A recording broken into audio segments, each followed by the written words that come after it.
Hello everybody, in today's video we're going to be checking out the YuXin Stickerless 10x10. Now we've seen the 9x9 and the 11x11 and now they've come out with the 10x10. You know, these have been announced for quite a while and I thought that when they got announced that there would be a huge distance between them coming out, but I've actually got the 8x8 now too that I'll be reviewing. So I've got the 8, 9, 10, and 11.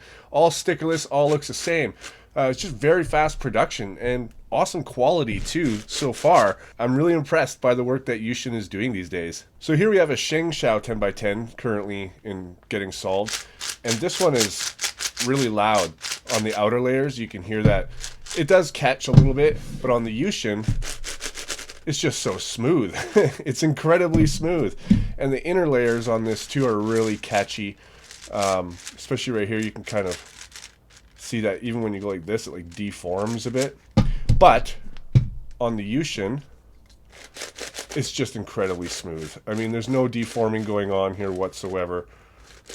Very, very good, high quality product. It's fairly heavy, of course, because it's a big cube. It's a 10x10. Weighs in at 750 grams, so that's 3/4 of a kilogram. And it's pretty big too. It's 105 millimeters all the way across from corner to corner, and that's just slightly bigger than the ShengShou, as you can see.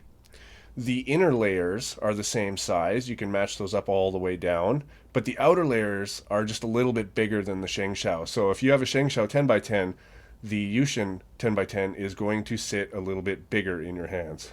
This is the size of it next to the YuXin 9x9, and if I line the inner layers, you can see that the inner layers at the bottom are lined up, but at the top they're a little bit out. So the inner layers are a little bit bigger on the 10x10. This is it next to a scrambled YuXin 11x11, and you can see that the layers at the bottom, the inner layers, are also lined up, and at the top they are not, because the 10x10 layers are also bigger than the 11x11 layers.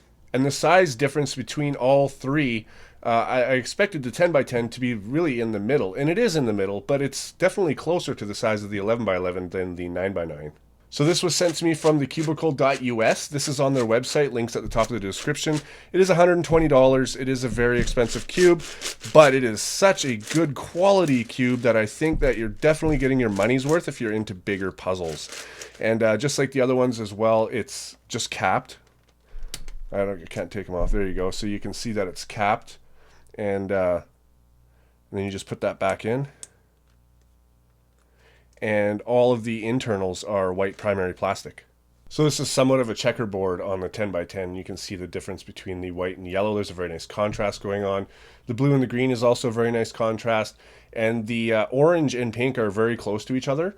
I've found in low light with the other puzzles, the 9x9 and 11x11, that I would mix up the orange and pink pieces. So it is definitely something that I solve in light, and I would like to see a bit of a darker orange. They replaced red with pink, obviously, and I think it looks great when it's in its solved position, as in this 9x9. You know, it looks really, really nice. I don't mind the pink at all. But when you start mixing them together, it becomes a little bit confusing. That's really my only gripe about this color scheme. All right, so let's go ahead and scramble this up. So when I scramble these, I basically just go like this, and then I table it. Do this some more. Table it some more. And I just keep basically doing that until it's scrambled. Alright guys, so I think we got a pretty good scramble going on here. So I'm going to go ahead and solve it, and then once it's solved I can start making some patterns and show you those, which you're going to look at right now.